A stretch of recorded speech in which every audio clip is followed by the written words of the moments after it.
In today's video, I am going to be exposing the 3 famous lies told to Africans. And some of our African brothers and sisters believe these lies, and that is the reason why at times they feel defeated. But before I start telling you these lies, let me just give you a little bit tip of some other lies that are being told. Now, they always say that Africans live in mud houses or in huts, but the reality of where Africans live, and this house is just a young guy struggling, to make ends meet in Africa, which, well, you might say the economic might not be the same in Africa, but Africans are hardworking guys. So, of course, this is where Africans truly live.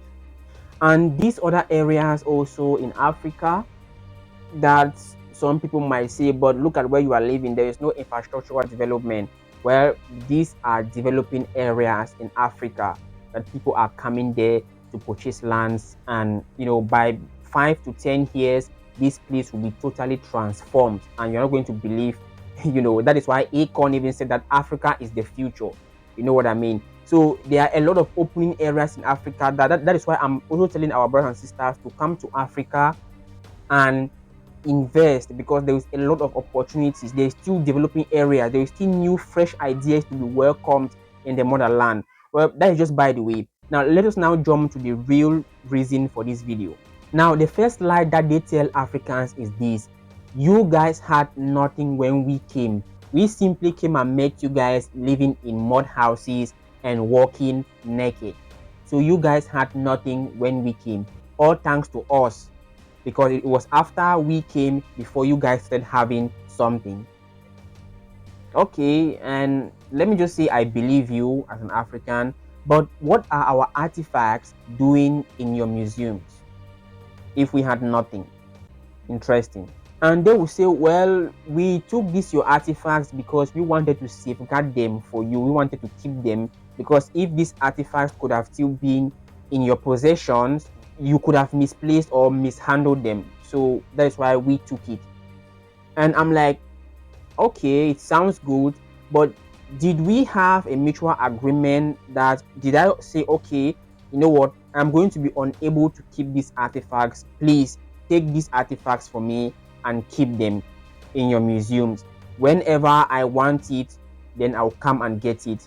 Did we have any mutual agreement, or you took our artifacts by force? You see, that is the first lie that they tell Africans. And when they say this one, some few Africans will believe these things. They will tell you, well, it is the truth. Those that have believed these lies, and it has made them to doubt themselves. It has made them to doubt themselves. They'll be like, this might be true, and that is why they feel defeated. This set of our people always feel defeated because they believe the first lie. And the second lie that they will tell you is that your ancestors had no achievements. You didn't achieve anything. When we came and met you, we saw no achievements from your ancestors. So what are you talking about?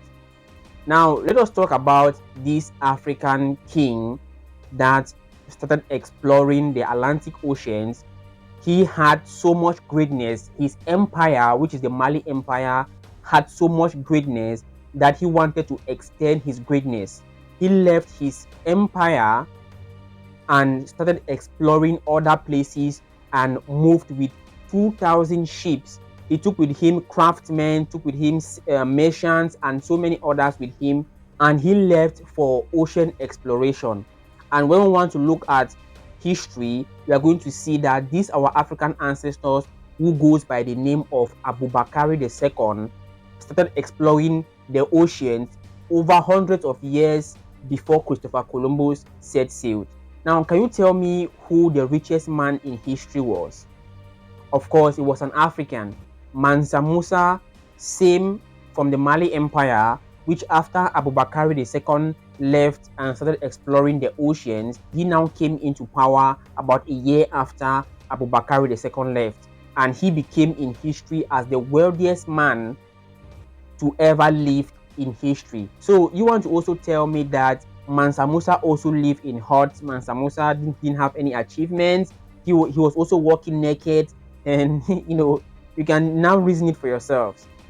So when we believe these lies that they say about us, it is going to ruin us. It's going to kill our motivation. It's going to kill our potentials.